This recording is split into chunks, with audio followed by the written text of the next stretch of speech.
All right, so yes, indeed, what a time it is in the country. So traffic gradually thinning out in different parts of the country. But there you see Yola, so where it's 31 degrees centigrade about now, right there in the capital of Adamawa State. Some activities also did go down. In fact, the commission of this particular road by the state government and several other officials did take place a couple of days ago.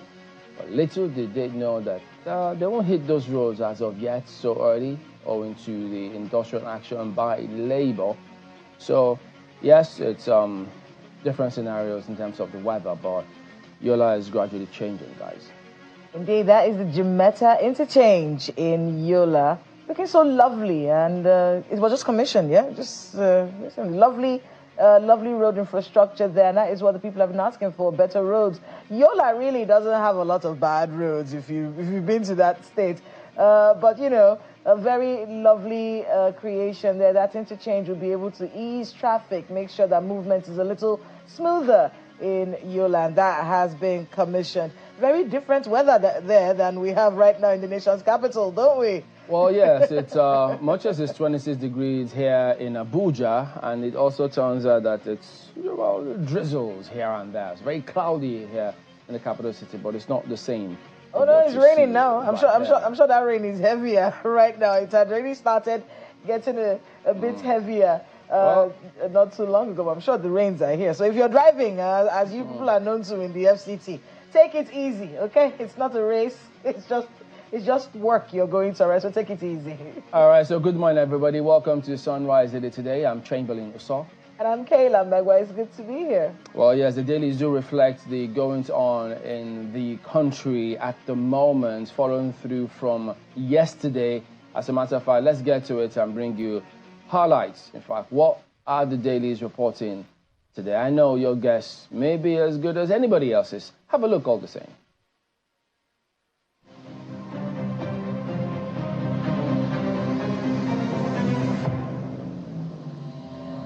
All right, so let's go ahead and take you through some of the dailies we've got for you here today. And we start with The Guardian. Businesses groan as labor grounds economic activities is the big lead on the front page of The Guardian newspaper here today. And here you've got images across different parts of the country, how they reflect what is going on or what transpired yesterday, which also likely continue. So look at Vanguard as well. Labour shorts Nigeria as wage talks resume today. So that is their own version. Soldiers bar journalists from OSGF as Akume meets Labour. FG asks Labour to return to negotiations. Tinubu, Akpabio, Abbas meet in Aso Rock. Army dismisses NLC's allegation on surrounding meeting venue. Blackout looms as workers shut down power sector. That's a few of the riders here today. But if you take a look at Nigerian News Direct, also labor strike, FG commits to minimum wage over 60,000 naira. Tripartite committee to meet daily to determine new wage. Nationwide blackout as Labour shuts down national grid. Maritime workers strike paralyzes seaports operations. Ex-NLC president suggests 100,000 naira minimum wage. So we also have that one. Nigerian Tribune, the minimum wage total shutdown as NLC TUC begins strike. Government secretariats, businesses, hospitals, airports, seaport, power supply affected. Part of the riders there as well. Daily Independent, Labour cuts power, shuts courts, airports, ministries, schools. Indigenous airline operators lament loss of over 1 billion naira. Labour leaders chase workers away from offices, duty posts. And then you see this FG Labour reach agreement on minimum wage. So, who knows? That's their own big lead. And then you see the Daily Times here. Minimum wage, FG reaches compromise with organized labor amid nationwide strike. commits to pay national minimum wage above 60,000 naira. Take a look at the Nigerian Observer. NLC, TUC paralyzed economic activities in Lagos, Abuja, Rivers, others, as ASU, Nupen, 30 others comply. And then New Telegraph, Nigeria in darkness, airports, others shut down as labor cripples economic activities. That's what you also see right there on the front pages this morning.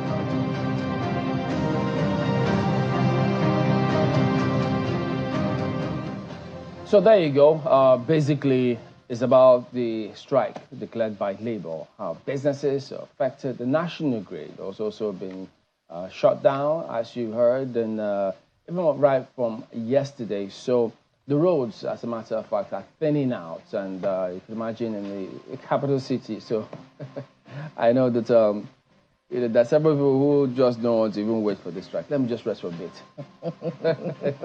They say, but I know it is what it is right now. So there's still a daggers drawn. It's an unfortunate situation. It didn't have to get here.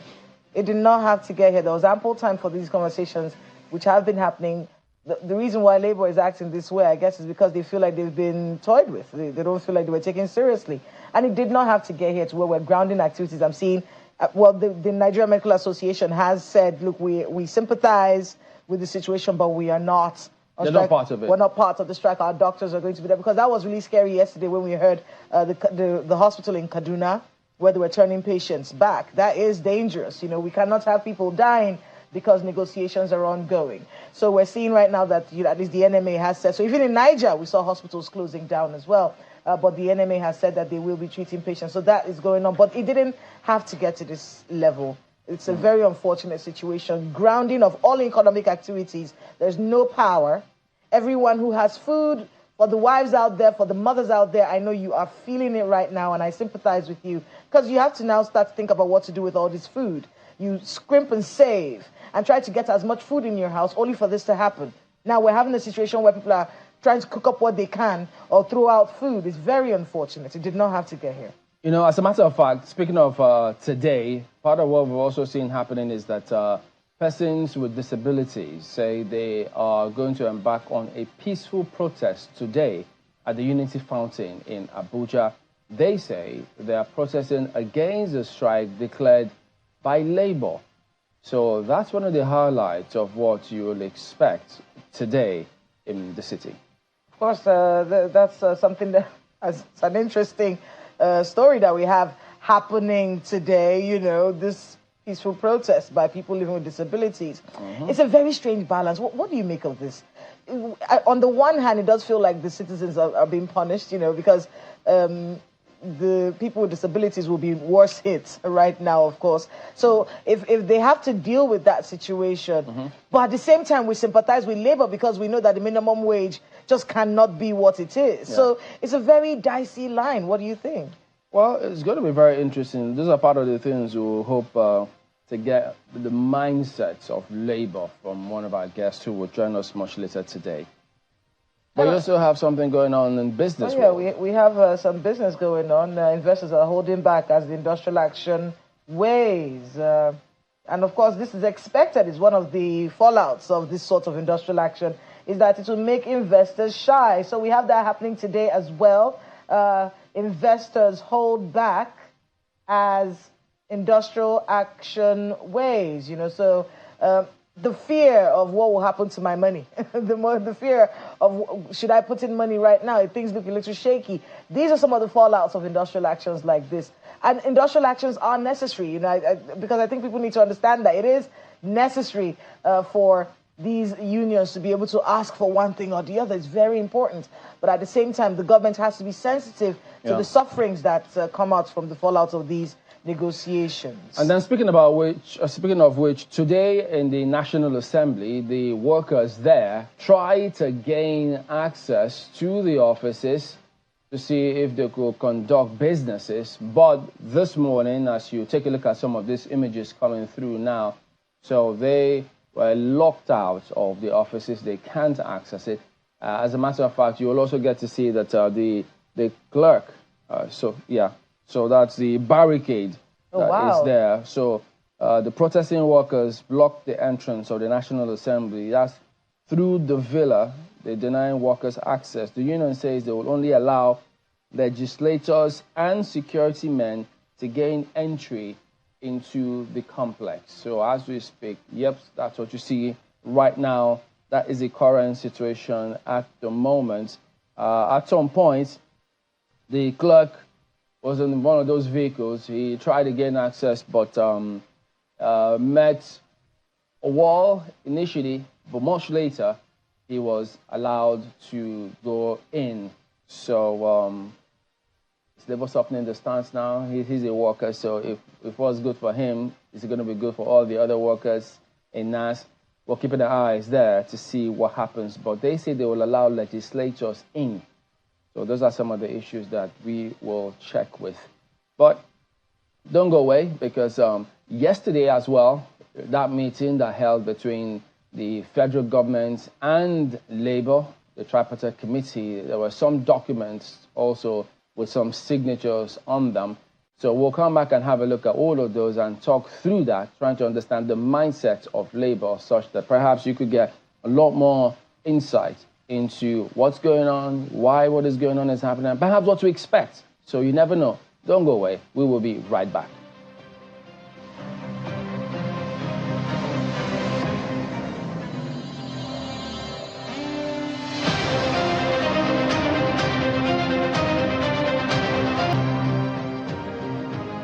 Committed in doing what is right, reasonable, and sustainable regarding these minimum wage negotiations.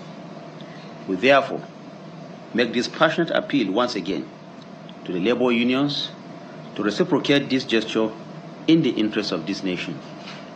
The AGF has given what the federal government position is, but at this point, what is important for all of us as Nigerians is to come together. We believe that this labor movement also means well for Nigerians. After all, the negotiation they are doing, according to them, is also on behalf of Nigerians.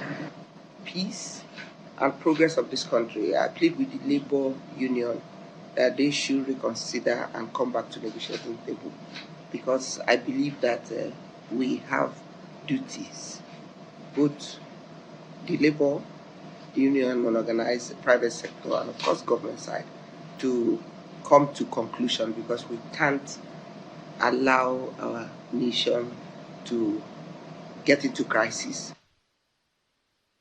All right, so that's the part of the meeting that was held yesterday. So, but there was a letter, a resolution reached at the meeting between the federal government and the organized labor, which was held Monday yesterday. So part of it reads, further to the negotiation by the tripartite committee on national minimum wage and subsequent withdrawal of labor from negotiation, the leadership of the National Assembly intervened on 2nd June 2024. The organized labor declared nationwide strike on Monday, 3rd June 2024 to drive home its demands. 2, the federal government, in the national interest, convened a meeting with Labour held in the office of the Secretary to the Government of the Federation on Monday, 3rd June, with a view to ending the strike action. After exhaustive deliberation and engagement by both parties, the following resolutions were reached. 1. The President, Commander-in-Chief of the Armed Forces, Federal Republic of Nigeria, is committed to a national minimum wage that is higher than 60,000 naira. 2.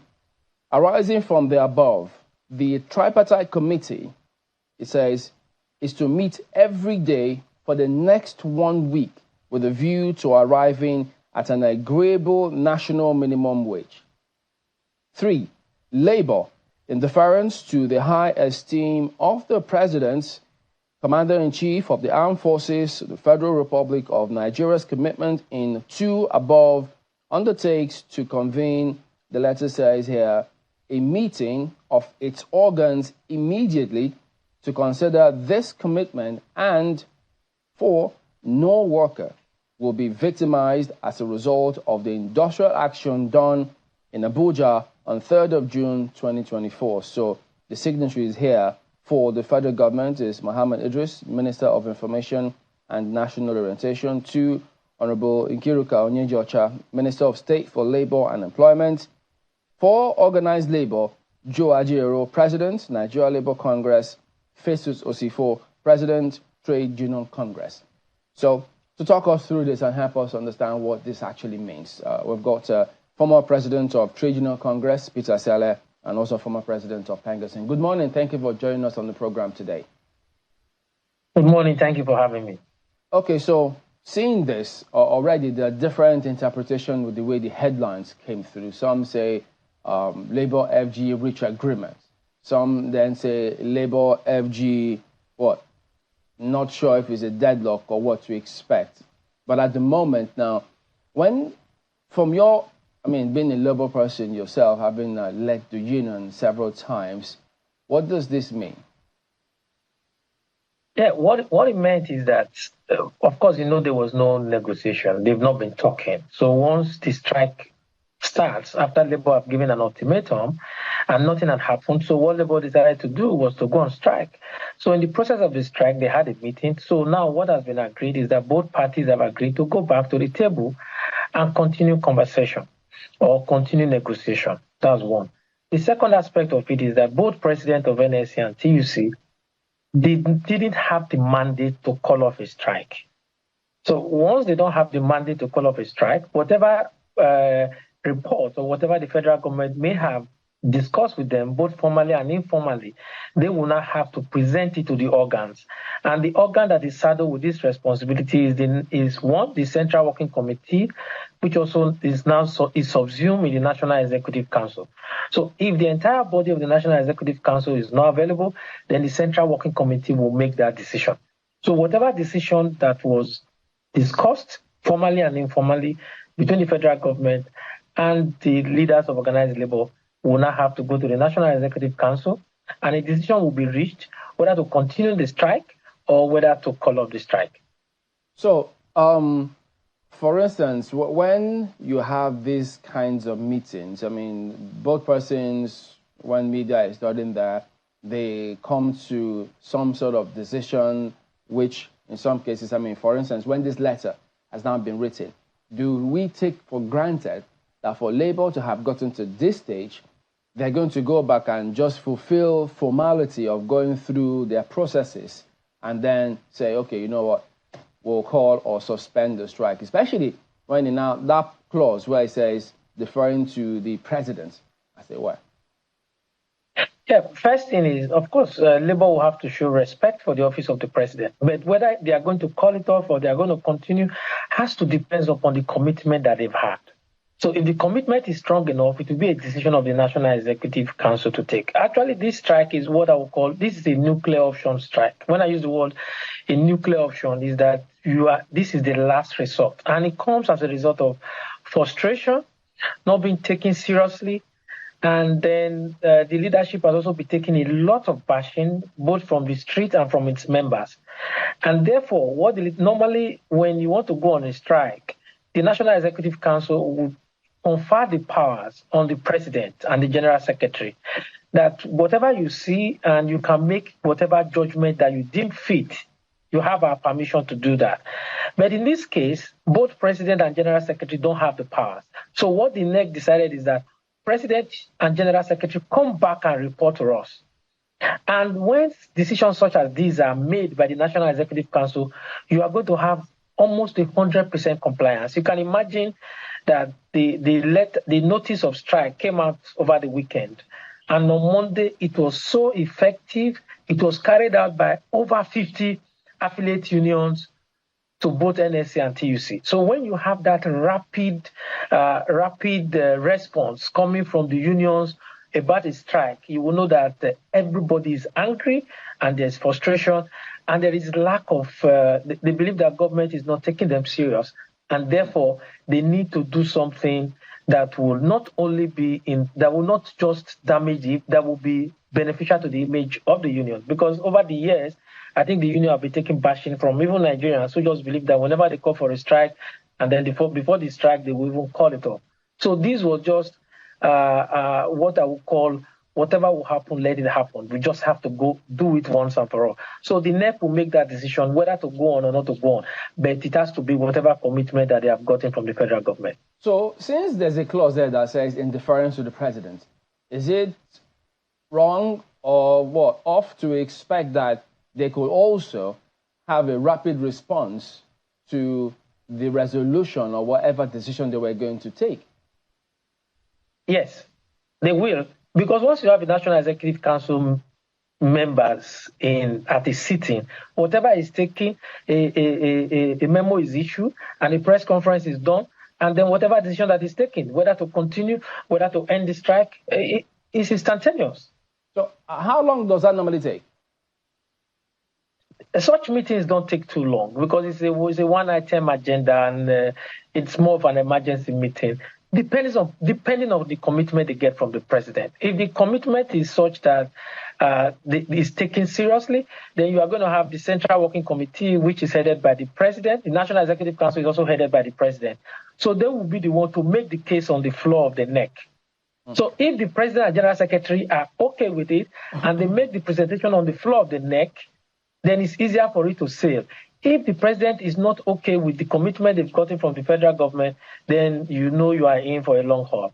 What do you say to this school of thought that says, well, Labour could actually have called that, or if they could call it emergency meeting of their NEC or union last night, especially when it was supposed to be in deference to the president, but they also thought, okay, maybe just felt, you know what, yeah, let's do that much later today so that at least the impact of this strike will not be for nothing. So we'll do that much later today. Would that be right for those who think that? No. There's no way Labour would have gone ahead and said, let's have that meeting. The only reason Labour would have had that meeting last night is if the president the federal government has come and said, okay, we are paying you the 491,000. Then instantly the president and the general secretary can do a press conference no matter how late, and they will not get the NEC involved. They can go ahead and make that announcement and say, okay, fine, this is what we demanded. The government have granted it, so there's no need for me to come back to you. So based on that, then we can go ahead and announce the suspension of the strike. But if you are talking about them having this morning, they have to do the meetings, because what you have is when a strike of this magnitude is going on, you are going to have the entire members of the Central Working Committee in Abuja. So the Central Working Committee will be in Abuja, and you don't expect them to go ahead and have that meeting past midnight. But then it has to do with the commitment they've gotten from the president, and that commitment is what will determine how the NEC goes. Because this is not an action that NSA and TUC carries out every other day. They've called for several strikes, but you don't have strikes of this magnitude, because this is a nuclear option. They know the damage, they know the effect, they know the impact it will create. So it's always something that they have in their toolbox that they hardly and rarely use, except when they are frustrated, annoyed, and I just can't. It's something that shouldn't have happened. Mr. Esele, I mean, you say it's something that happens not so when they're frustrated. They seem to be frustrated a lot. I can't think of a time when we had maybe 6 months without some sort of industrial action or some sort of protest, whether it is from ASU or from the NLC or whether it is from the TUC or it's got to do with petrol. But I want to be able to talk to you a little bit about this agreement that was signed. What is this? What is over 60,000 naira? What does that mean? Because from some people who are looking at that, they're like, what sort of agreement is this? What does it entail? Is there some kind of commitment? Unless, of course, from a labor man's perspective, you can tell us that there's more to this agreement. Maybe not all of it is coming out because they need to discuss some of the other things that have been negotiated with the organs. Is that the sense that we're getting from here? Yes. There will be more to that over 60,000 naira. Of course, they are not going to make that public. They have to take it to the National Executive Council. Because if you make that public, you have certain groups of people in a strike action like this. You have those who are for, genuinely. You have those who are against.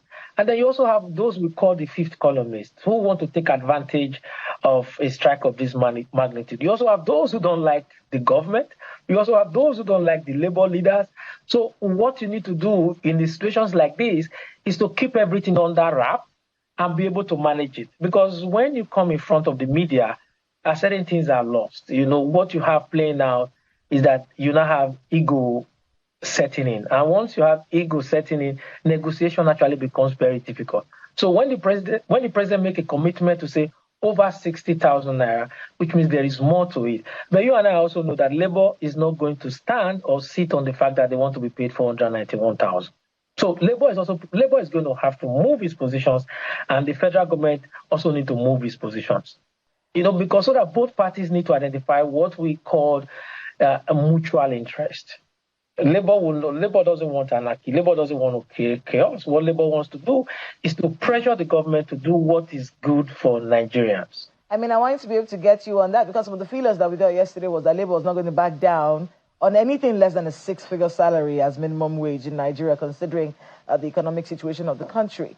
But I wanted to be able to get your thoughts on what the government thinks about this increase that is being requested for over 400,000. We're hearing from the federal government that could actually be counterproductive to national growth and development, talking about how people will not be able to pay that. If you compel people to pay over 20% increase, over 20 times rather, not 20% increase, over 20 times the current pay, that you're basically going to shut down businesses, people are going to lose their jobs. It could be counterproductive to the economy. As someone from Labour, what do you think of that assertion from the federal government? Yes, of course, that's the line that federal government will always give you, that they'll give you all kind of stories why it cannot be paid. But I'll share a story that I've also shared on some interviews that I've had. I use a driver and his boss. A driver earns about 80,000 naira a month as a salary. And then the boss decided that, okay, it gives him a free accommodation, which is a one-room self-contained. And then he stays in that one-room self-contained. His salary is 80,000. He's not paying for that. And then invariably, the transportation is also taken off, so he doesn't need to board a taxi or take a bus to get to his place of residence. And then the same, his employer also goes ahead and say, okay, fine. Because you live in my residence, what I'll do is that I guarantee you two meals a day. And we value those 2 meals at 2,000. Let's say 2,000 or 3,000 for 2 meals because of the cost of living. Let's say 3,000. And this driver works 6 times a week, and you multiply 6 by 4, that is 24, and you multiply it by 3,000. That is an extra 12 years, 12 times 6. You have 12,000 naira. It collects 18,000 naira a week. So 18,000 naira times 4 comes to about 72,000 naira. Now, let's assume his accommodation is 20,000. That's 95. His salary is 80,000. That's 175,000 naira. So the actual cash that goes to the driver is 80,000 naira. The other extras around it is about 95,000 naira. So is the person not paying 175,000 naira already? Is that driver going to stop his boss from going to work? No, he won't do that. So when the federal government is talking about we can't pay X amount of money, the difference is that because it's failure of governance, not just in this administration is about a 1-year-old, it's failure of governance from previous administration, and this administration is not also doing anything to now set it in motion this is not how we're going to operate. But I hear what you're saying, but I want to be able to get your answer on that. If we're compelling people to pay times 20 from the private sector, and I'm going to get to that question in a bit, if we start to, say, look, times 20 of what they're able to pay right now, both in the public and in the private sector. We're not going to compel, I would have to compel my boss to pay times 20 of what he's paying me right now, just so we can all be on the same page. Wouldn't that lead to the closure of a lot of businesses? That is the assertion of the federal government. Is that something you think about? Please don't forget that what we are talking about is minimum wage. It's the baseline for what you pay. We are not talking about what you are going to pay. Now, I will also tell you that there are a lot of people that are earning more than 60,000 naira a month. There are so many people earning more than 60,000 naira a month. But what Labour is talking about is let's have a base. Let's have a living wage. Let's have a wage that we know will take us home. I will ask you, I'm somebody that like hands-on and then also talk from experience. One of the things I'll ask, go to the market today. I also share a story of my wife. My wife came to me and said she doesn't understand why every month the cost of running this home is increasing. I also said, I feel the same way, and I'm worried about it. And then she decided that she was going to go to the market herself. Probably she was thinking that our domestic staff who are responsible for that may be doing some under-the-table deals. So she decided to go to the market herself. And when she came back, she couldn't sleep that night, and she was furious because of the cost of living. And the next thing we started asking ourselves is, how are other people surviving? So this is why you have a government. Government is supposed to get the feedback from the people and also now decide how do we mitigate the challenges that these people are facing. That is why you have a government. But most times, what the problem we have is that over the years, we major in the minor and minor in the major. And when you have that, everything becomes ad hoc and policies become flip-flop. So once you have that, it will not even help businesses. Businesses need a stable environment. I mean, I want to be able to, sorry to cut in there, but that's another issue people are having with these negotiations that Labour is having with the federal government, that the private sector is not a part of this. States are not a part of these conversations. So while all of this is going on, we have till today states that are having issues paying 30,000 naira minimum wage. You've doubled it to 60. They're looking at you silently. And then you're asking for more, and they're still very silent. Is this going to be a situation where all of this happens and then we're going to have a situation where governors tell you straight up, I have no money to pay this, I have other things to do, and we cannot afford this? And of course, that engagement with the private sector as well. How many businesses in the private sector will be able to afford this increment in minimum wage? That's not true. Governors are part of it. The Governors Forum are part of this negotiation that is going on. Governors are part and parcel of it. I'll give you an example. The state governor increased to 70,000. Enugu also increased to about 70,000. And Enugu state governor also made a commitment that, they have teams who are part of this negotiation. Whatever is agreed at the negotiation at the end of the day, they're also willing to pay. So when we also talk about OPTS, it's called tripartite because it's organized labor, the government, and the employers. And the employers are the OPTS. So organized private sectors are also there. They are all part of this negotiation. If you look at the 60,000 naira that was initially proposed by the federal government, and the agreement that came out was that both federal government and organized private sector have agreed that this is what they can pay. And to be fair and to be frank, there are a lot of people in the organized private sector that has moved on far beyond what the federal government is even doing. I know of a lot of these organized private sector, NECA is their main body. And I know how far a lot of them have gone. Immediately, subsidy was taken out, and federal government also went to do currency float. So they are all part and parcel of it. But I still believe that both the union and the federal government will come to an agreement that will be mutually beneficial to the economy and to the well-being of Nigerians. Well, I mean, Labour has said today that the strike continues until they hear from their organs. So I think that's the natural thing. It's not that there's anything out of place, just that people are expecting, now that you quote unquote have signed those documents with the federal government, people expect them to then suspend it or call it off, whatever the term they want to use, get back to the negotiating table. But that clause, that last clause there that says no worker will be victimized as a result of this strike, that, to a lot of people, they interpret it as though, okay, well, we're going to come back, but let's just go back, let our unions do what they usually do, then we'll suspend it and get back to the table. Perhaps, probably, because FG had said at some point, too, that this strike is illegal. They maintain that it was illegal. So Labour trying to get some sort of assurances that, yeah, you may have said it's illegal, but nobody will be victimized. Will those assessments be right? Yes. One of the things that you will do is to make sure that you dot all the I's and you cross all the T's. That's what Labour will do. And one of the things is to make sure that nobody is victimized at the end of the day. Everybody has the right to withdraw their services. What Labour have done is to withdraw their services. And I don't think any court can deliver a judgment against that you don't have a right to withdraw your services. So first thing is that when a lot of people are talking about likely what Labour is going to do, Labour has a process. So those processes will be followed. There are processes that led to this strike. The process was the National Executive Council met and decided that let's give federal government ultimatum. And then the meaning of ultimatum actually is please, let's talk. People don't understand that when you give ultimatum, it's an opportunity for us to continue to dialogue. in the process of that ultimatum, you don't get what they are expecting to get, and then the strike will not go on. So what played out was that Labour felt government just didn't care, and therefore they had to go on the strike. And then now, for Labour to also pull back, if they want to, they also have to go back to the organ that authorized the strike, and that is the National Executive Council. And that organ will be meeting today. It's that same organ that will determine whether the strike goes on or whether we call it a day. So how do you enter into a negotiation and you place an ultimatum on the end of it? It's like a sort of Damocles. So the other party will feel, wait a minute, it's supposed to be a neutral negotiation. So if you're giving me a deadline, you're trying to twist me and compel me under duress to have some sort of agreement. Yeah, because what Labour is doing is that Labour is following modus operandi, which of course is that don't forget that this negotiation started since October.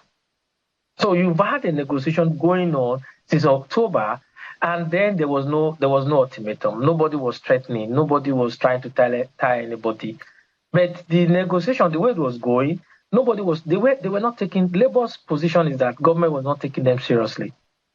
Therefore, they now decided that, okay, fine, let's move to the next level, let's issue an ultimatum that we either come to an agreement or we go on strike, because we are not making senses here, and then we are wasting our time.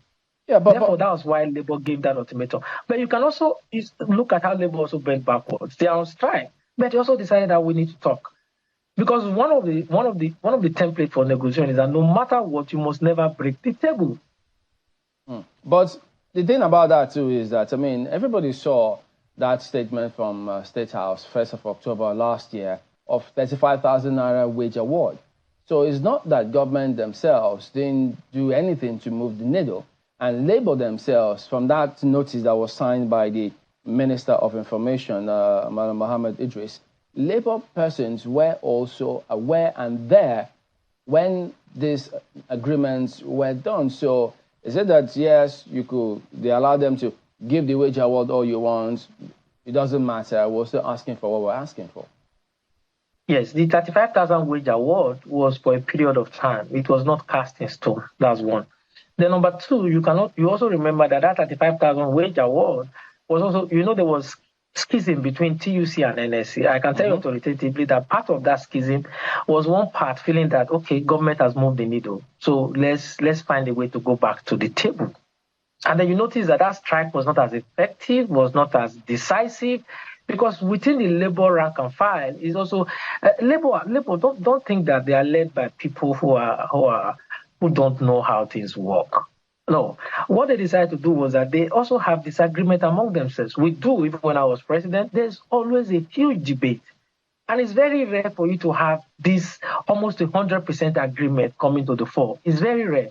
And that was why when that strike was called over the 35,000 wage award, there was issues left, right, and center. And the strike, before the strike took off, you had the NSC president actually calling it off.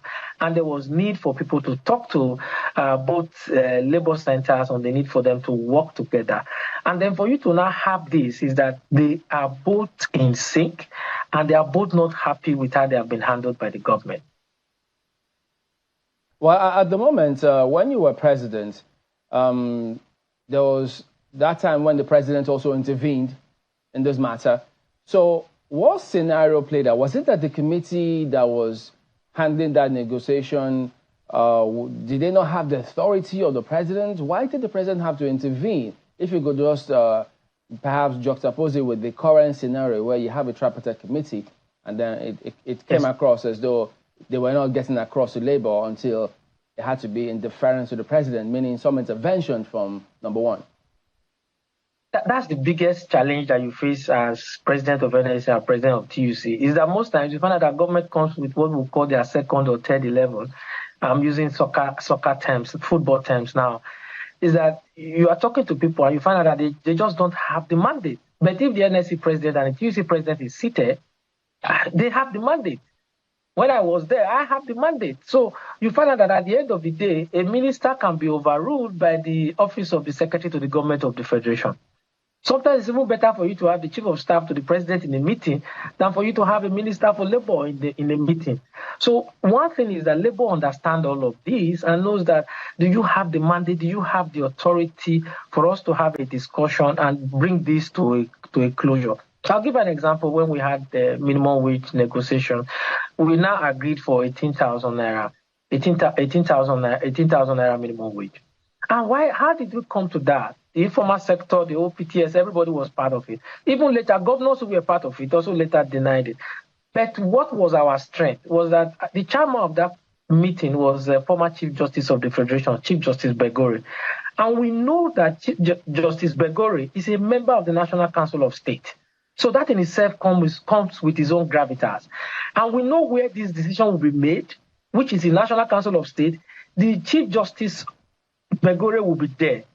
And that itself was about 20 or 30%. And when he actually attended that meeting, and when he came to give us a report, we not told him that was one of the reasons why we allowed him to lead us, because we knew he would be able to stand on whatever we've agreed. But in this case, when you have a minister who will not be a member of council, who is not a member of the National Council of State, and where decisions are being made, so what you have is that the confidence of both president and general secretary will be weakened, and they will be looking forward to having number one, or at the very least, number two, and then or the SGF, because the SGF will always interface with the president.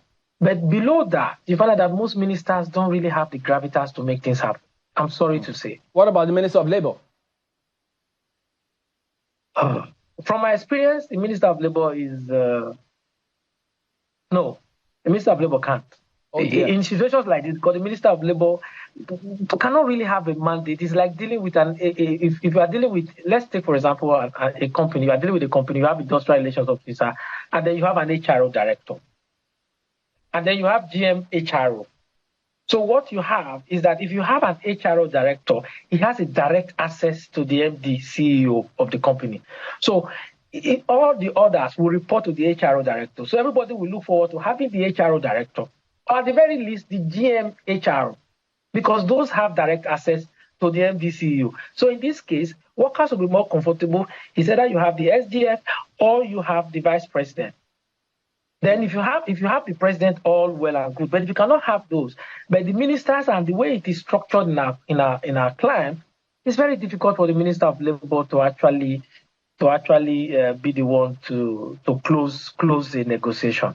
That's interesting. Well, as my colleagues have highlighted, I mean, today persons living with disability are holding a peaceful protest against this industrial action called by Labour. We had that of Nigeria Medical Association saying, nope, we're going to work. We're not part of this industrial action. In addition to that, we saw images of several offices who were telling Labour, don't shut down our property. This is private property. You cannot shut it down. We pay our bills, our dues from your state to different states in the country. In addition to that, you also have some Nigerians who question, why would Labour shut down the national grid? So at this point, the grand soul of opinion may just be going against Labour, who themselves have equally got to be careful so that you don't lose the people who are supposed to be on your side for the strike. Now, we are in a democracy. The people with disability have a right to protest. They have a right to protest against anyone. If they want to protest against Labour, they have a right to protest against Labour. There's nothing wrong with that. They are expressing themselves in accordance with the Constitution of the Federal Republic. So I don't think Labour has any problem with that. And then the Nigerian Medical Association, I think they should work. So if you have anybody in a strike like this, you can also have some people who are overzealous, yes. But I don't think the National Executive Council will want NMA to shut down. No, I don't think they will want that. And at no time have we ever encouraged doing their own. If NMA decide to go on strike, the TUC and NSC don't join NMA to do their strike. I mean, I want you to be, you've not really answered. There's a particular action that was taken that in many ways, like Chamberlain said, could boomerang, make people not, like Labour anymore. And that is the shutting down of the national grid. That particular action is one that, you could have done this without having to shut down the national grid, surely. But, it actually leads me to what my actual question is. When it comes to asking the government for something, you want something, we all sympathize, everyone agrees with Labour on the need for an increment in the minimum wage. It is ridiculous out there. But is there a way to get what you need without punishing Nigerians? Because in many ways, you were talking about your wife earlier, it does feel a little bit like you're punishing me. It's not me that is holding back your minimum wage. Is there no way you can direct, or is that the only way to get government to act, to punish the citizens? But if you use that word of saying citizens have been punished, I don't think I will agree with you. As I'm talking to you now, what word would you use? Let me say something. What word would you use if you shut down the national grid? I feel like you're punishing me. No. They withdrew their services. They have a right to withdraw their services. No, they have a right to withdraw their services. That's what. Let's not treat the symptoms. Let's look at the causes. Because if you take it that way, I'm talking to you now. I'm using generator. The power I'm using talking to you, I'm using generator. Sometimes those are some of the sacrifices that has to be paid. Now, if government earlier on, when in your opening statement you stated the fact that for Labour to have gone this far, government treated them with government just didn't care. So they had to go this hog because they feel government did not care. If this negotiation was closed in December, are you telling me that they'll go ahead and shut the national grid? So I think this is not the intention of organized labor to punish Nigerians, not at all. There is the fact that government, please listen to us. Things are difficult, and let's take care of the basics. And sometimes you and I are collateral damage at the end of the day. I was supposed to travel yesterday. I couldn't travel. I have a couple of friends who were coming into the country yesterday. Somebody actually reached me from Marrakesh. He was flying in, and I had to tell the person, please don't come in yet. Just hold on. Maybe from Wednesday you can now reschedule your flight. So a lot of these things happen, but we need to tell ourselves that we need to be a society that is process driven. But Mr. Stella, aren't they two different things from what Kela is saying? Because if you're withdrawing your services, for instance, if Kela is leaving the studio, the lights are on, you leave the studio, don't switch it off. But if you're shutting it down and then leaving the studio, two different things there. Yes, because one of the factors is that how do I make you listen to me? So that's the thing. So we were correct then. We were correct. Yes. The only way that you can get the government to do what the people want, to get the government to do what you want, is to pinch its citizens. That means we were correct. Is there no other way? Is there no other way to do this? Everybody is being pinched right now. That's one of the things. But again, for any change in society to happen, there are some sacrifices that have to be paid. Now, you are not talking about the various reforms that have taken place in this government. Even if you read the 48 laws of power, I think it's law 45, says that you carry out reforms. You don't carry out reforms every now and again. Now you are reforming the electricity, the energy sector. Now you took away subsidy. You float currency. So what the citizens have been getting, bass. Are you also now saying that the government have been punishing the citizens? I'm also asking you that. Will you say the government has been punishing the citizens? But the government is telling us that these are policies that they think in the long run will be good for Nigerians.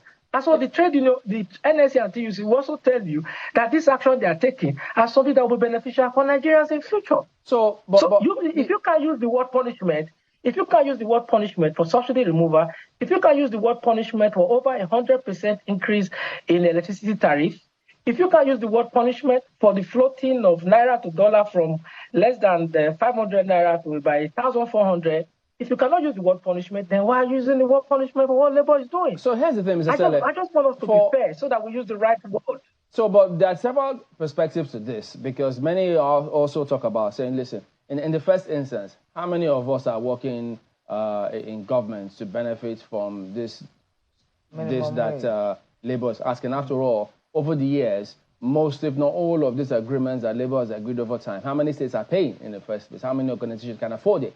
But about this particular grid, shutting down of this grid, there are several people who may be watching saying, look, listen, if anyone wanted to deal with this country, maybe there's war or something, if Labour can shut this down, it means other people can also take advantage, go in, shut it down.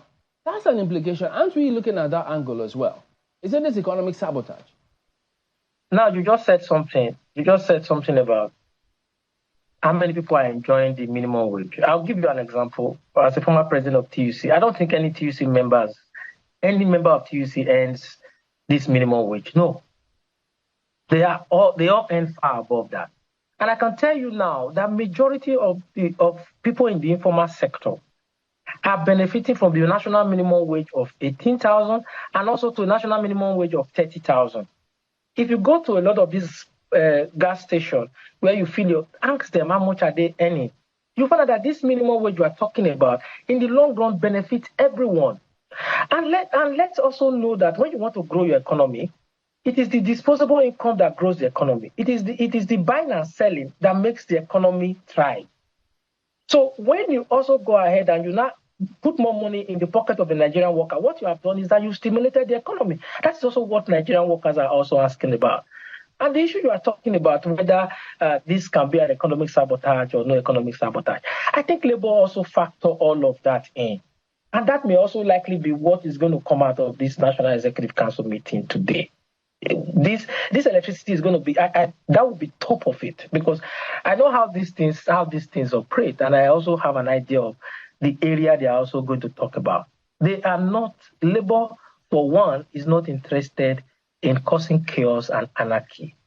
Everything needs to be done to make sure that this country move forward, and whatever action that will be taken is mutually beneficial. But we also need to talk to the government. The government also need to give an optics that, okay, we are walking this road together. A lot of people don't ask that question, why Labour will be so upset about it. Is that you look at the government, you wonder if we are living in the same country. You are spending 19 billion naira for something that is private. Your service or worship of God is your private business. You are spending 90 billion naira for Hajj. Some people are buying SUVs, National Assembly in this economy. Mr. Sele, how do we move that money? You know, we hear this quite a lot. The cost of governance. There's so much wastage.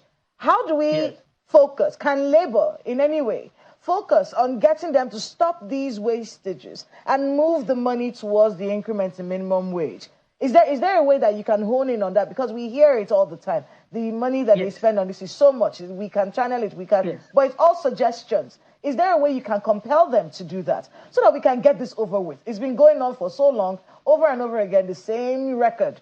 We're tired of hearing it. Is there a way that Labour can hone in on the people who are wasting the money and get them to stop doing that?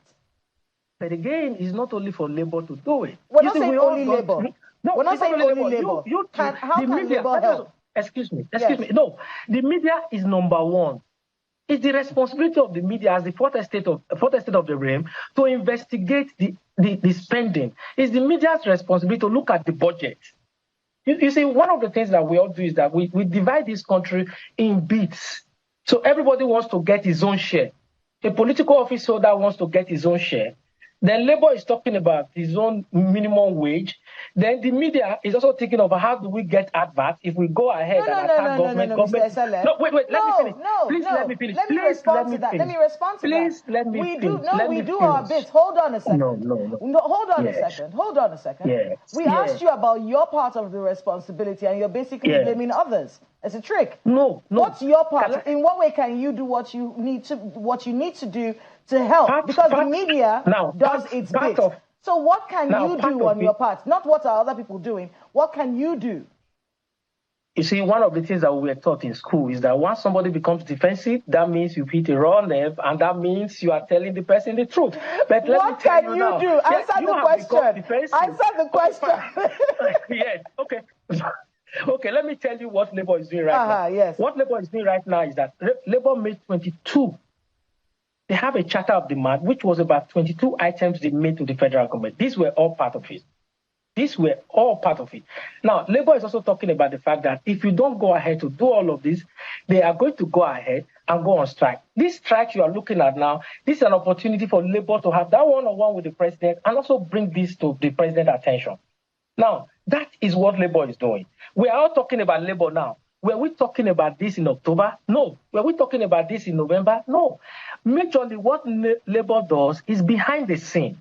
When you have crises like this, you know that things are falling, things fall apart, and the center is not holding. Apologies to Chino Achebe. So Labour is doing its own bit. So we all need to also do our own bit. We need to look at the budget. We're winding down It's our responsibility to make Nigeria work. So here's the thing, Mr. Sele. Assuming probably the government agrees to maybe 200, 300,000 naira, 150,000 naira, whatever they agree to, that is maybe close to what labor wants. You have too much money in circulation. The cost of production is not improved. Availability of food is not affected by all of those things. The cost of transportation is not affected. So this, many have also suggested, you just have inflation, because you still have several indices that are out there that still don't add up. Those mechanisms are not in place. So solution, they say, is not even really in increasing this minimum wage, which labor is asking for. Now, you heard me use the driver analogy. Why I use that driver analogy is that cash is not everything. You see, the only reason why over the years labor is talking about, a sector of labor is talking about cash is because things, they don't have any other means that they can feel the effect of government. Let's take, for example, I've worked in the private sector all my life. So when they talk about what government is doing, sometimes I'm asking myself and I'm wondering, sometimes I wonder, are we really in the same country? Why I'm asking that is that, okay, my employer, for example, if my wife is pregnant, I don't even need to think about it. My employer takes care of that. If I'm not feeling fine, my employers take care of that. So if that too, you can put it on Naira and Kobo. And if I'm talking about my accommodation where I want to live, my employer subsidize it, except I decide that, okay, I want to live on a high priority. So these are the things I'm talking about. So government we don't need to look at cash. You first of all, that's why I talked about looking at the causes.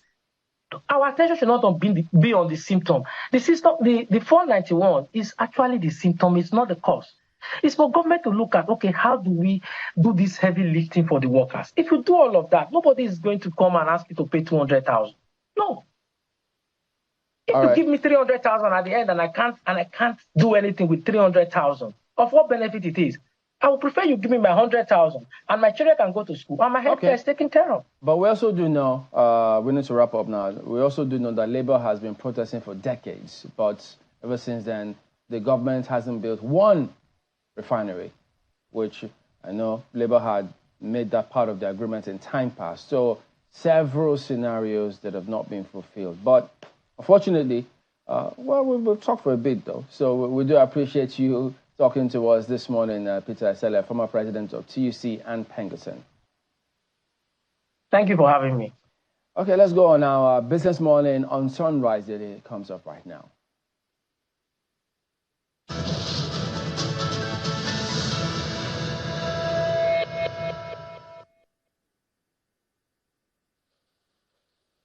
Well, hello and welcome to the second trading day of June, and it seems the local boss here is kicking off June in the red. Could it be because of the industrial action?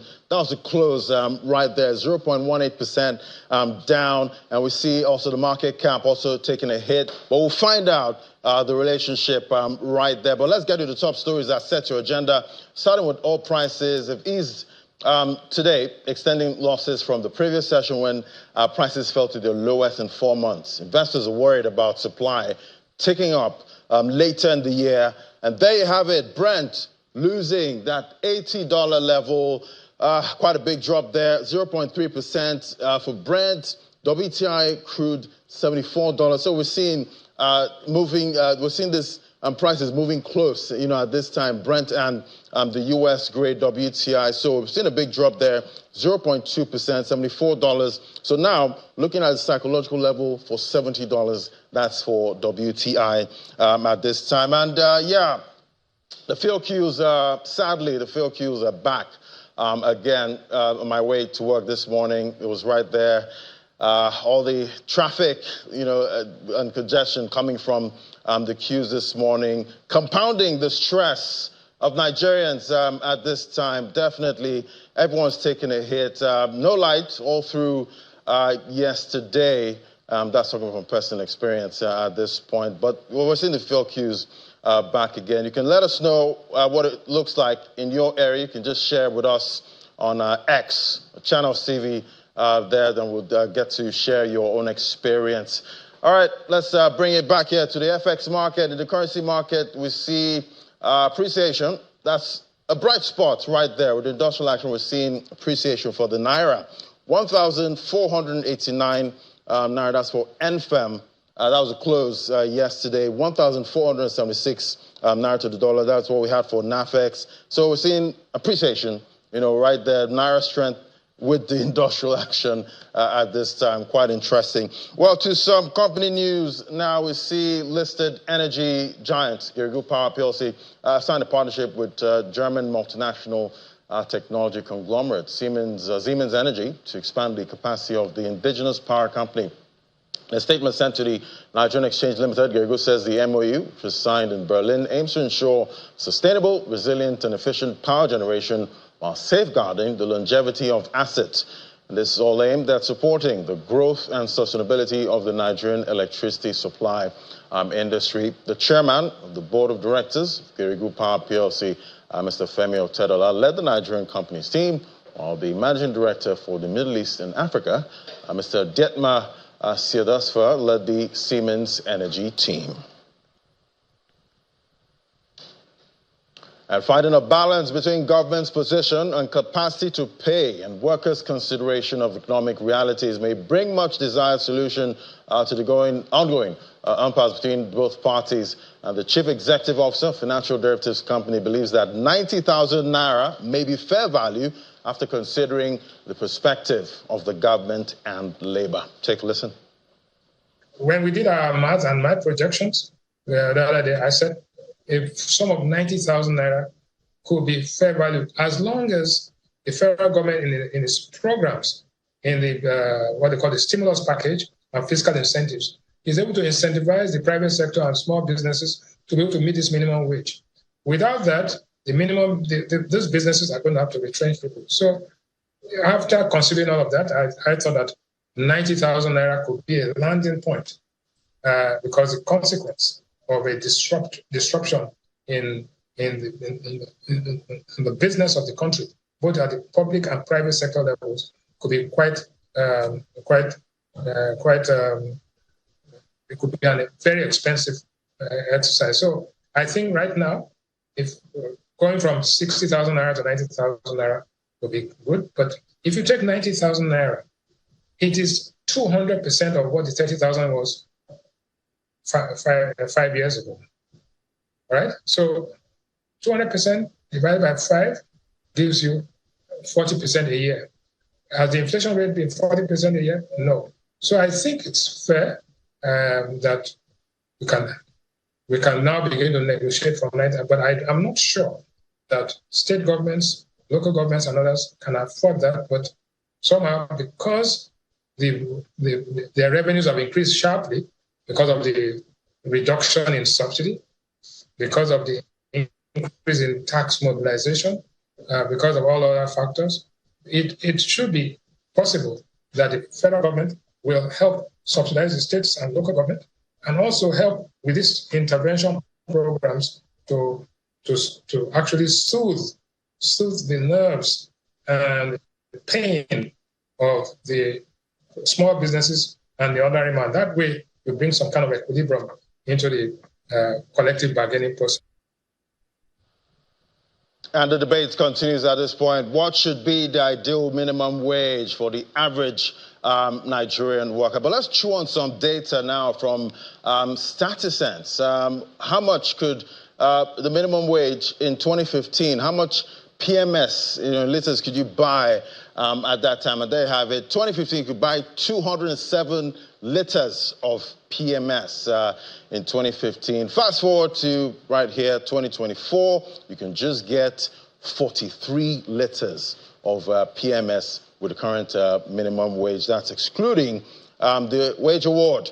Then we see minimum wage of top oil producers in Africa. Let's compare. How are the African brothers, how much are they paying for minimum wage? That's some other oil producers at this time. We see Gabon, 376,000 Naira.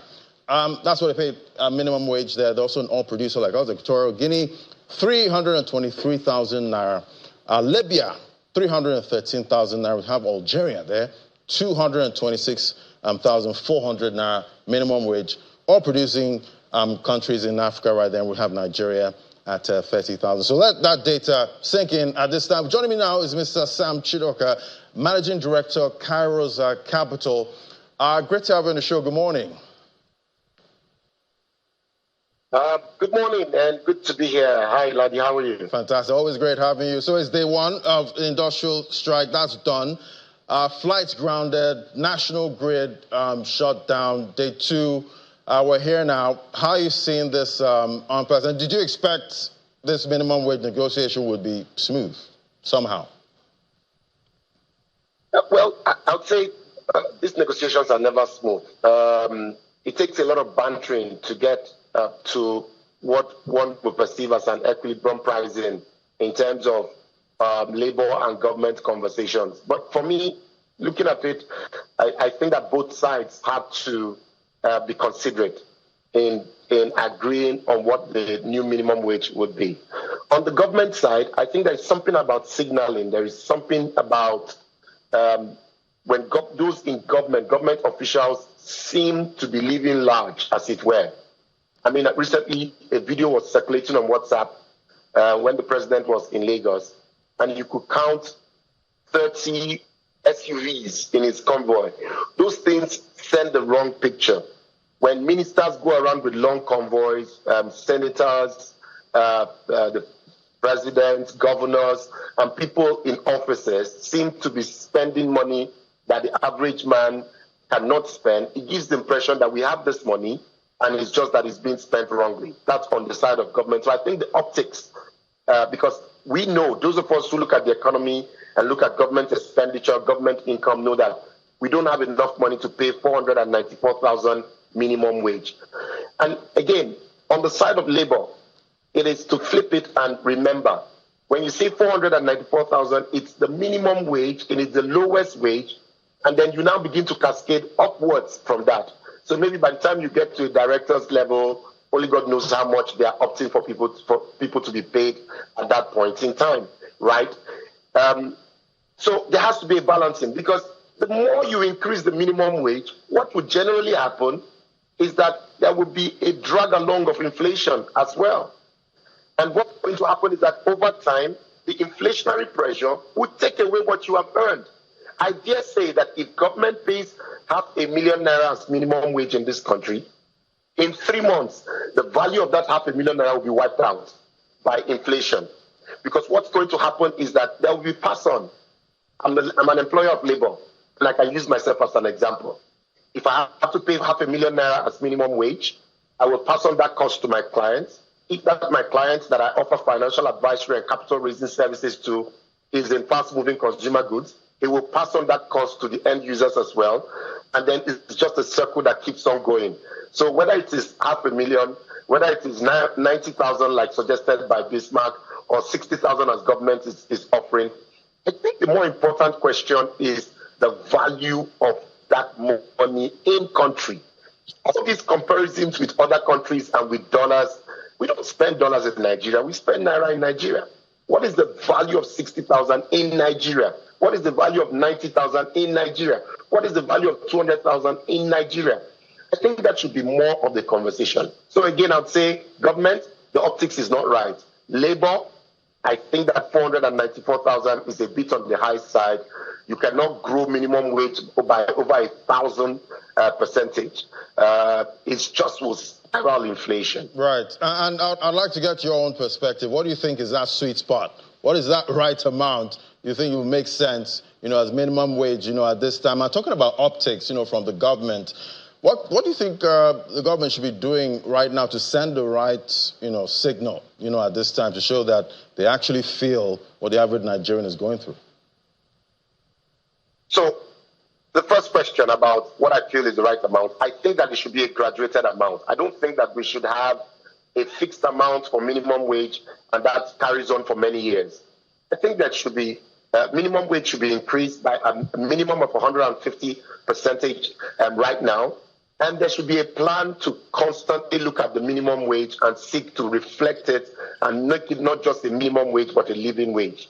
So I would say look at 100% to 150% increase at the immediate. So anything between 60,000 and about 75,000 thereabouts on the immediate, right? But that conversation needs to continue. You can't move it and just stay stuck there. Even in the private sector, issues around wage and wage adjustment are concerns that we always have and conversations that we always have. Right. On the government side, I think that the optics is just all wrong. Maybe the president needs, and governors and people in office need a special advisor on optics. The optics is wrong. These guys look fat, healthy, flying private jets, driving around in convoys, driving brand new cars, imported SUVs.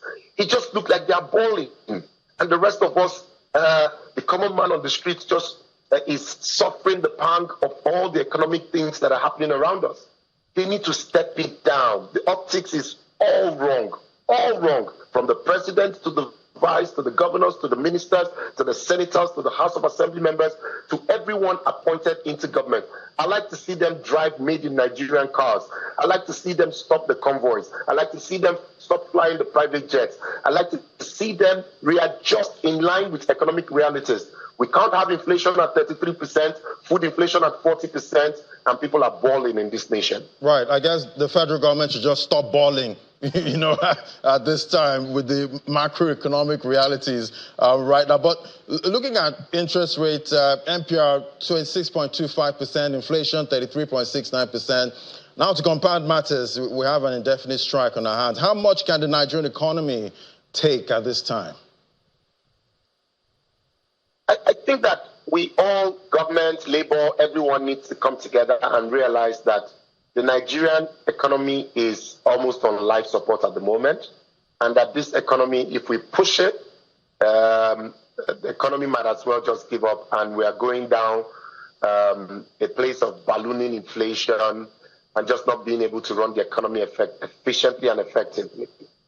For us to ground all form of economic activities, a friend of mine shared with me a story yesterday. The wife gave birth yesterday, and whilst the wife was in the theater and she was being operated on, the labor unions came to stop that process, came to stop that operation in the middle of his child being birthed.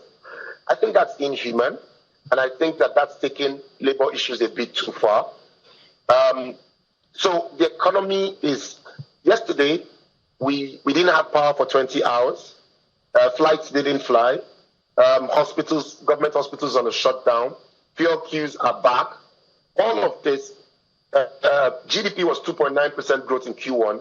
Q2 is going to be worse if we continue like this. So there's a need to quickly arrest this, both on the side of government and the side of labor. They need to sit down. I'm happy to hear that both parties are willing to concede and willing to sit down and talk. I hope they can suspend the strike and continue the conversation and not push this economy to the brink of collapse. Right. I do hope the conversations don't also, tarry for too long at this time. But let's look at the markets now. First trading day of June kicked off in the red, and definitely this is playing into, investor sentiment right now, local and international. How are you seeing it so far, and how's this going to impact the Nigerian market and the Naira, even though we saw a strengthening yesterday? Well, so the equities market is being affected by a couple of things. The first thing is the increase in NPR. So when you have your base interest rate at 26% and the federal government is issuing treasury bills at a yield of 26%, corporates are issuing commercial papers, fixed income papers, 270 days at 30%, 180 days at 25%. It makes common sense that people are going to rejig their portfolio and move investment from an equity side to a fixed income side. Just imagine that at no risk, you get 26% return. Why do I have to take a risk? It's a no-brainer. So the equities market is struggling and will continue to struggle as long as fixed income market is making this kind of return. That's on the one side. On the second side, when we have all these strikes and some of these macroeconomic issues happening in the country, it becomes difficult for people to want to go long term. Most people want to go short. And when people are not willing to go mid to long term, the equity market will struggle as well. Add that to the fact that the banking subsector has been the major driver of the equities market. The news that Heritage Bank license has been revoked might send some shivers down the spine of some investors who might decide also to pull back. So there's a lot of things happening around us, the economy, the banking subsector, the fixed income side, that is basically affecting the equity market at this time. So, of course, there's no shock that the market has started on the red. Right, definitely. And, you know, with all we've seen so far, and we're getting to the first half is almost over of 2024. Do we just say don't expect much growth for 2024 for the economy? Well, for the economy generally, I don't think it's too late for 2024. I think we still have time to turn it around. We've only done less than 50% of the year, and there's an opportunity to take the right decisions and turn it around. I think that the monetary policy operators are doing the best they possibly can. The worst thing they can do is to do nothing. And so you see them pulling all the strings of monetary policy instruments that they can use. But I feel that they haven't gotten enough support on the fiscal side.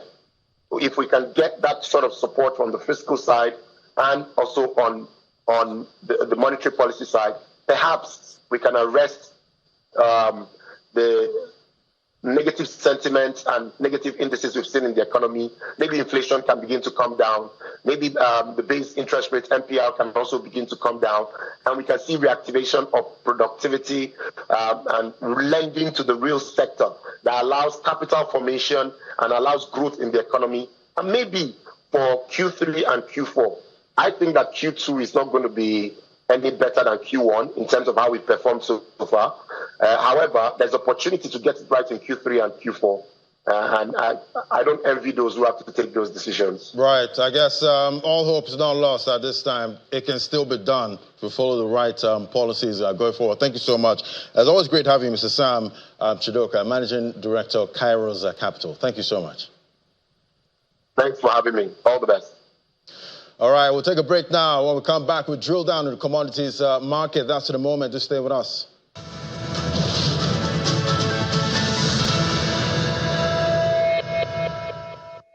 All right, for commodities market update, we have Desola Simoni, Senior Analyst at Financial Derivatives Company, joining me via Zoom. Great to have you on the show, Desola. Thank you for having me on the show, Ladi. Thank you for having me. Yeah, so how you see it? We see the Naira there appreciating at the close of trade yesterday, even though we had the day one of industrial action. So I think that is due to like a few factors. Number one is the central bank's intervention in the market.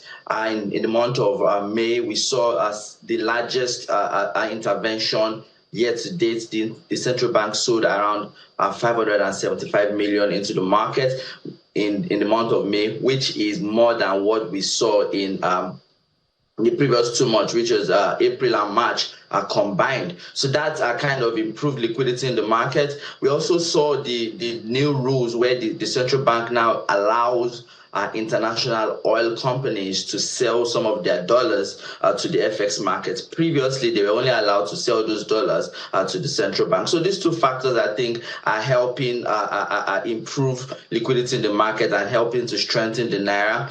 However, if despite the 26% monetary policy rate, we are not yet seeing such huge inflows into the foreign portfolio market. We are not yet seeing such foreign investment. I think foreign investors are still kind of they develop cold feet, I think, or they are just kind of taking a cautious approach towards investing in fixed income markets in Nigeria. Right, and definitely we know Warren Buffett says invest when investors are fearful and run away when they get greedy. I guess there's no more fear. There's no more fear than this, at this point. Well, let's look at the global oil market. We're seeing weakness right there. WTI looking like it's going sub $70 at this point. Even Brent below $80. What's driving sentiment in that market? Indeed, at the moment, I think the market is still trying to digest the news from OPEC Plus. Over the weekend, OPEC Plus had a meeting on their production cuts, and they agreed to extend the production cuts up until October. But after that, they will see some phased increase in output over the next 12 months. And this news I was kind of welcomed with mixed reactions, with most analysts saying that this is bearish for the markets, particularly because we are still in an high interest rate environment. The optics for oil demand is quite weak at the moment, and with increase in supply, I think the outlook is looking quite bearish for oil prices, and analysts expect that oil prices will begin to trend downwards towards the end of the year. All right, let's look at cocoa prices now. Before now, about a week ago, we saw prices were actually coming down really hard, but they're going back up again. What's driving them up? Yeah, so this was driven mainly by technical factors. Essentially, we got a report from the International Cocoa Organization, showing larger than expected deficits in the global cocoa market, particularly coming from the two largest growers in West Africa, Ghana and Ivory Coast. We are seeing shortage of supply or production, shortage of supply and exports coming out of Ghana and Ivory Coast, and this is even larger than expected. In addition to that, we are also seeing. So that's the main factor. The report showed that production is down 12%. The outlook for production, we expect production to be down 12%. In addition to that, we also expect demand to be down by around 4% to around 4.4 million metric tons. So essentially, that's just the sentiment those are the factors driving sentiment in cocoa markets at the moment. I guess that's a plus for Nigeria this time. We're also a cocoa producer. Even though the prices going down did impact the farmers here, but now we're seeing improvement there. Are our farmers positioned for this gain? Indeed, yes, indeed. Nigerian cocoa farmers would stand to gain from higher cocoa prices, provided that they can meet the standard of exports. Because the only way they will enjoy, the only way they will reap, the benefits of these higher cocoa prices is if they can export these products, and there are strict standards to be met. Previously, we had some issues with Nigeria's cocoa production in some of the growing regions. They were too small, they were substandard. There were issues around swollen shoots diseases, which kind of restricted output. But if they're able to meet the export standard and export, I think it's positive for Nigerian cocoa farmers. Right, all right, definitely. It's day 2 of industrial action right here, and we're all hoping, there comes some kind of resolution, soon, so that this can end. But if it continues, this week, what's your outlook for the naira? Does the CBN have enough to defend it, at this rate? So I think the cost in terms of economic activity will be quite huge, I think, and I don't know, given inflation at almost 30-year high, given the tight interest rate environments, given slow GDP growth rates, I'm not sure if Nigerian economy is able to withstand this industrial action much longer, because right now people are hungry. Soon they will be angry, and then if that anger persists, then it's going to lead to unrest. And we don't want it to get there. We don't want it to get there. So it is my hope, it is the hope of every Nigerian that, the labor union and the federal government can come into a resolution real quick that would involve some compromise on the part of both the federal government as well as the labor union to reach a resolution real quick, because at this point, I think the situation is quite desperate and is more dire than we think. All right, we'll keep tracking to see if we'll have some kind of consensus, hopefully this week. Thank you so much. It was great having your perspective. Desola Sumoni, Senior Analyst at Financial Derivatives Company. Thank you. Thank you for having me. Yeah, so definitely we're checking out the close for the market today. We'll see if bearish sentiment continues, or maybe the bull might actually make some kind of appearance today. That's it from me on Business Morning. We get a summary later today, and definitely looking at yesterday's close, that's for the NGX. We did see weakness even with volume, and we'll be seeing if investors might come with some kind of cherry picking attitude there. We see volume there, 349.59 million. That was traded yesterday, but the value was more at 5.24 billion. Deals 8,082. Much more than what we had last week, Friday. Now, if we also check the top trades for the market, we see the likes of Veritas Capital there, 57.95 million. That's what was traded yesterday. GTCO, 47.63 access score. So we see financial services again dominating most of the trades on the NGX yesterday. And we also keep an eye on the fixed income market at this time, knowing that when there's some kind of uncertainty, we see investors try to go to the safe haven. And right here, that's what we have, the fixed income market. And Mr. Chidoka did talk about 26%, about 25% being very attractive right now. No risk. Everyone's looking for, no risk, at this point. So definitely be interesting to see how the market reacts this week.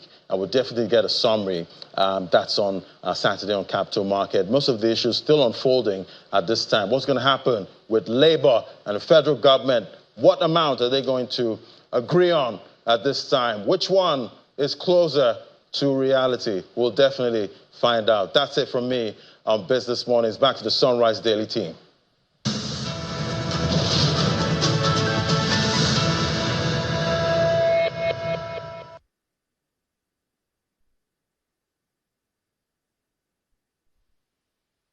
Right, welcome back to Sunrise Daily. So, as we brought you earlier today, some workers in the National Assembly were prevented from accessing the place, but the clerk was eventually allowed to go in.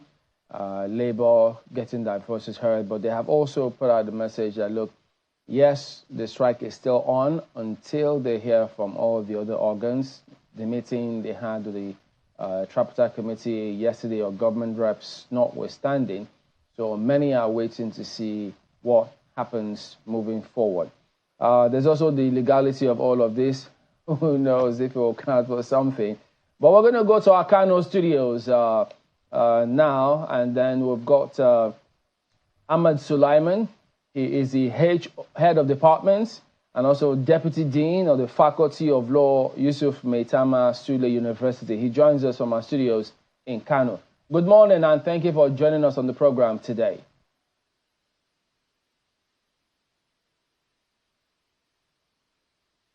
Okay, I will hope we can hear you a little louder. Thank you for joining us. So let's get your impression of all of this. I'm sure you drove smoothly to our studios in Kano this morning, maybe like I did to work, because the roads were almost empty this morning. So another industrial action declared by Labour. What is your impression of how both the federal government is handling this and how Labour is also trudging on in their quest for a minimum wage?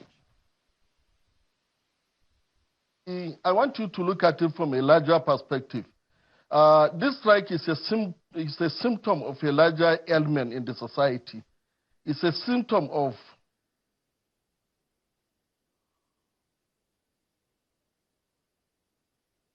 hear you as some can and others can't. Hello, thank you. But significant is that of the National Assembly, where the images that came through earlier today, they show us that, yes, they said they would allow lawmakers in there, but they won't allow workers to go in. I think it was a similar scenario in the ministries, departments, and agencies where government officials, of course, were locked out. They were working from outside the office in both the MDAs, the visuals we did see earlier. It's typical. It wasn't very surprising. I expected it, but really actually expected that all of these things would be sorted out a little sooner. But yes, all of these offices will be locked down. The issue I have with all of this is the grinding to a halt of every single thing at a time when we need a lot of things to happen. You know, a lot of activities need to happen right now. A lot of conversations need to go on right now. A lot of papers need to be pushed around right now. A lot of, there's so much that needs to be done, especially with the times that we're in. The grinding to a halt of all of this. And yes, we all understand. And we've been saying that since. We understand with labor. We get it. It's important. that the minimum wage is one that in fact, countries are moving from thinking about a minimum wage, Chamberlain, to actually even talking about a living wage, what you can survive on. In the UK, it's £11.44 an hour. That's the living wage in the UK, £11.44. So the idea that that's what someone is earning, and yet we're expected to perform like our counterparts around the world with what? With 30,000 naira, with 60,000 naira? The government has committed to over 60,000 naira. What does that mean? 60,100? 60,050 naira? What does that mean? It means it's over. If it's 100 or 200. Well, let's get to Mr. Sulaiman. Yes, I'm hoping we can all hear you now. So again, thank you for joining us. So go ahead and talk to us about your impression about how all of this is being handled across board. I want you to look at it, put it on a larger scale. This strike is not just about strike. It's about symptoms of a larger element within the society. Ordinarily, there have been symptoms of failed states reflected in violences around. Now, this is a symptom of a failing economic system and instability, financial instability. Ordinarily, after 2019, by now 2024, there should have been review of minimum wage. That is by the law.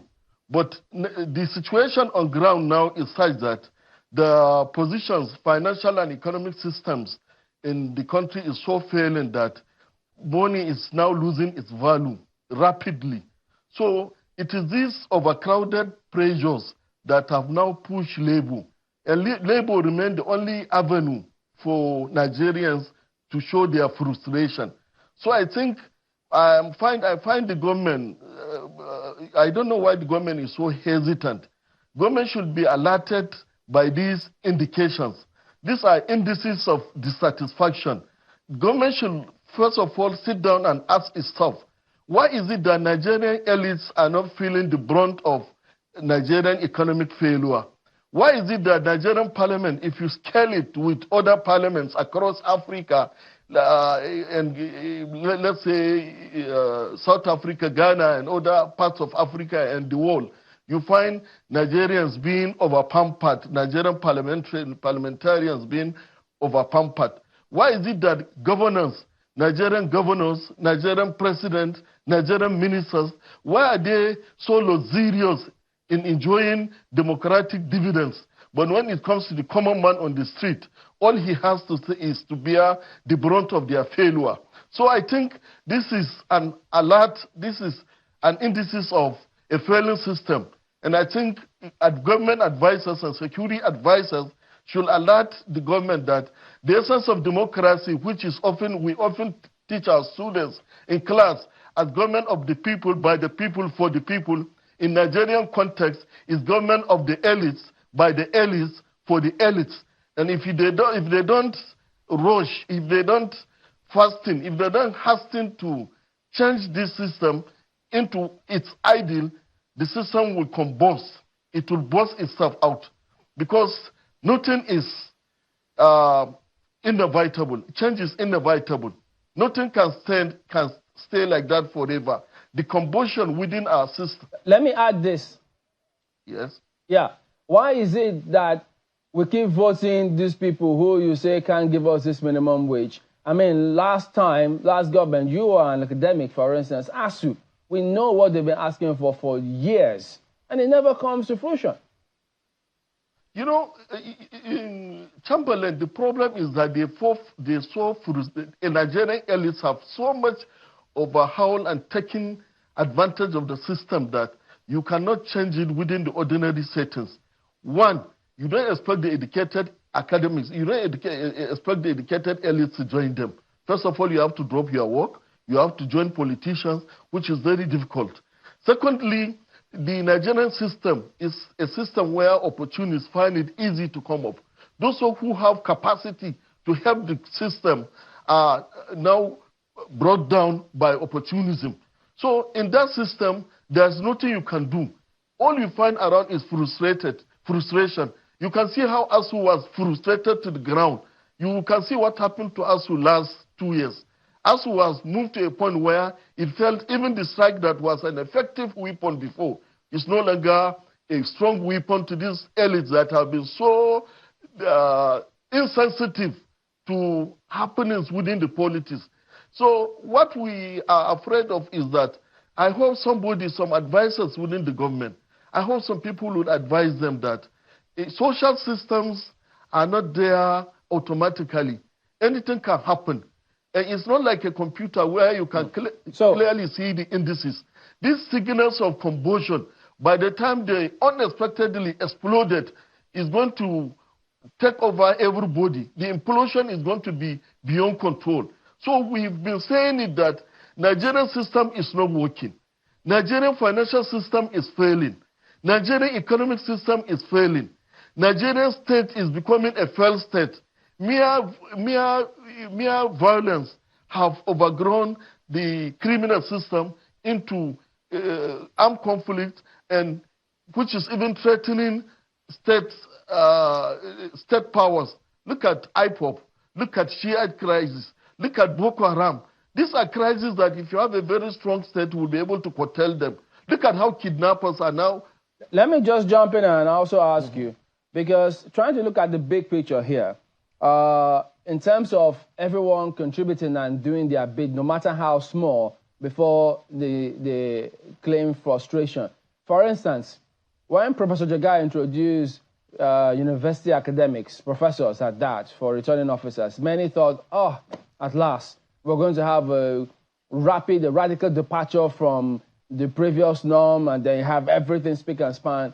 But today, as we speak, we've seen professors going through election trouble, courts for manipulating elections. We've seen professors doing the unthinkable. And these are people who we expect to make an impact, no matter how small, where they find themselves. These leaders all come from us. So shouldn't we all look at ourselves in the mirror and say, wait a minute, we need to change some things here? Well, I agree with you that here and there you have instances of failures. But what I'm saying, you will look at the larger picture. The larger picture of the issue is that they have done very well in elections. This is why most of local government people are now asking for elections to be handled by INEC. No matter its failures, no matter its shortcomings, some academics have shown their integrity. I know there are some who have acted very disappointedly, but they are products of the same society. It will take time before you erode the system. We already have a system which I define as an opportunity system, a system that gives only opportunity to opportunists. And you are not talking about what is happening to the people. Chamberlain, look at democracy. Look at the governance in Nigeria. Are they looking at the situation with Nigerians? Are they looking at the common man on the street? 29 years of Nigerian democracy. Have the common man seen any difference? Has he seen a government that is sensitive to his plight? Look at all they are concerned about is changing national anthem. What effect is national anthem to somebody who has been kidnapped for years and standing without any government to come in to rescue him? A strong government, a government that cares for its people like America did, US did some few years back, they came to Nigeria, went to Niger and rescued an American citizen. How many Nigerian citizens are there? So, you know, in that system, the system itself attracts patriotism. But in the Nigerian system attracts only opportunism, not patriotism. And no national anthem can reverse this trend. It's the government that should think and know that they exist for the people don't exist for them. Chamberlain, I want you to look at the reactions of Nigerian government to every problem. When there is insecurity, the worst they did is to bring soldiers who fear the brunt of their restrictions, common man on the street. The man in jeep riding does not feel any discomfort. Look at what is happening with our financial and economic system. Who feel the brunt of our taxes?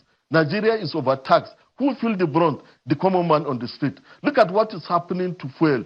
Who feel the brunt? The common man on the street. Look at what is happening to educational system after they brought down ASU to its knee and they multiplied and tripled fees. Who is feeling the brunt? The common man that has to pay for his son to go to school or or girl to go to school.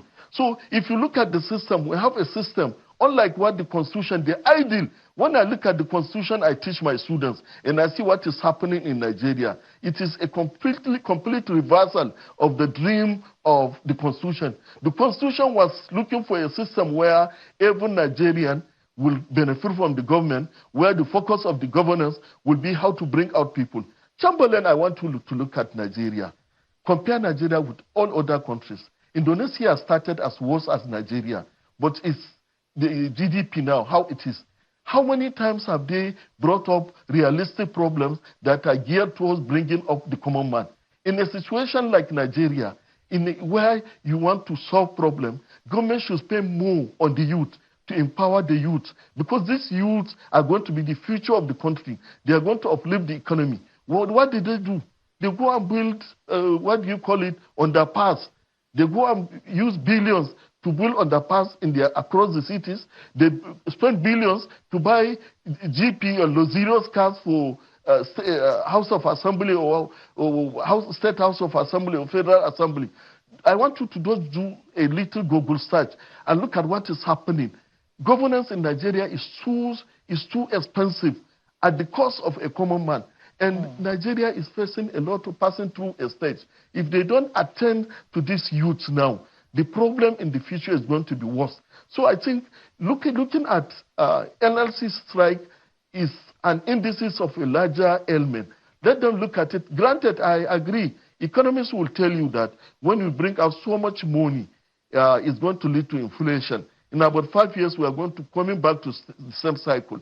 But Nigeria have been pushed to the brink that it is better to have that 5 years respite, so that if you have a thinking government, they will now come up with a better economic system that will be able to sustain stability. This morning before I came, I was listening to Saudi Arabia program, and I was telling my wife, some Hajj, we are saying, the pilgrims, they were saying they spend 10 or 15 years for a meal.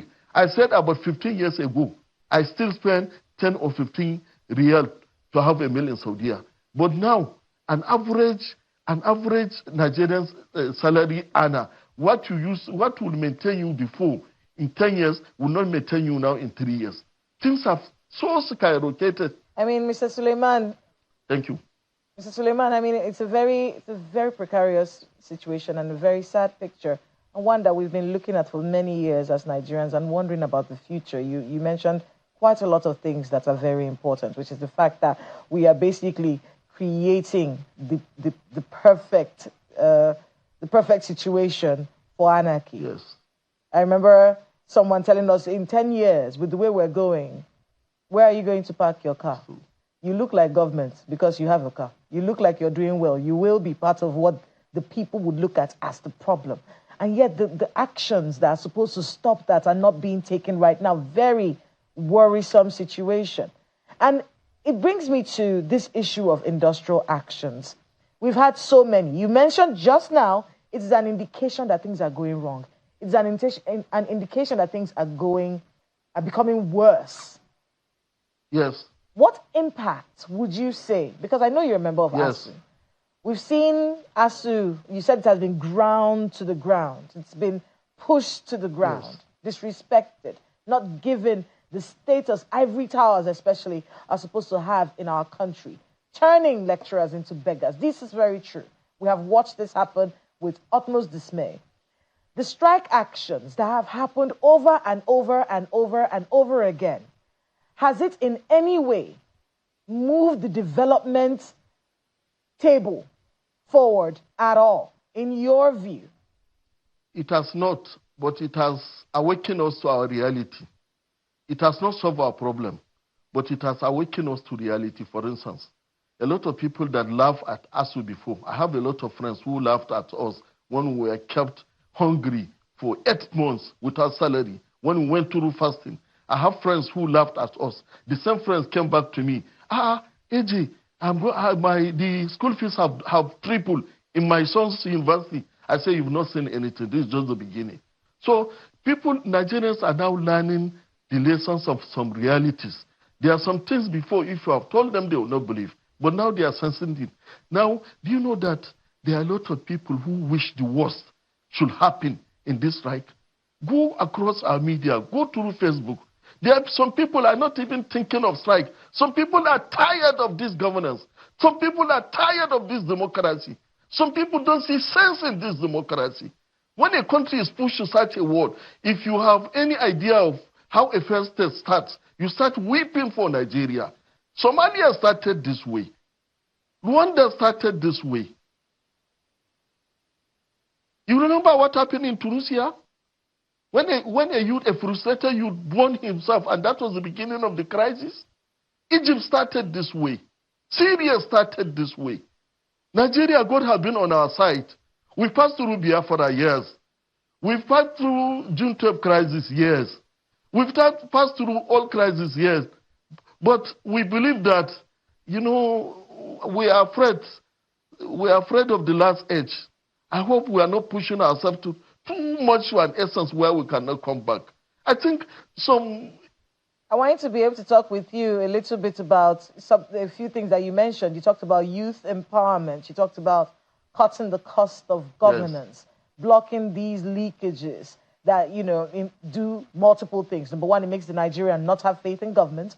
And secondly, when we're hearing about things about the minimum wage, we're thinking, well, how can we move the money from here over there, In your view, because I know you teach constitutions in your university, you're a constitution expert.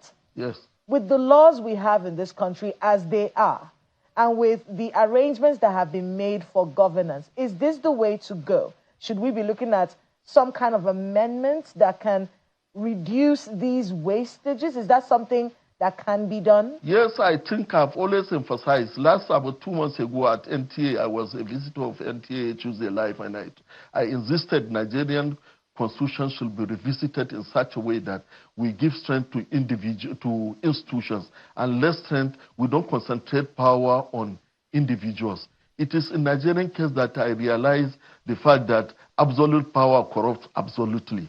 We are putting so much power and expectations on political leaders, from governors who take over local government and do as they wish, or to presidents who take over a lot of things and do as they wish. We should start creating institutions. We should start, let's pay more attention to youth. The wealth of every country is its citizens. When a country has an enlightened citizen, the economy, it grows. Look at China. Look at Japan.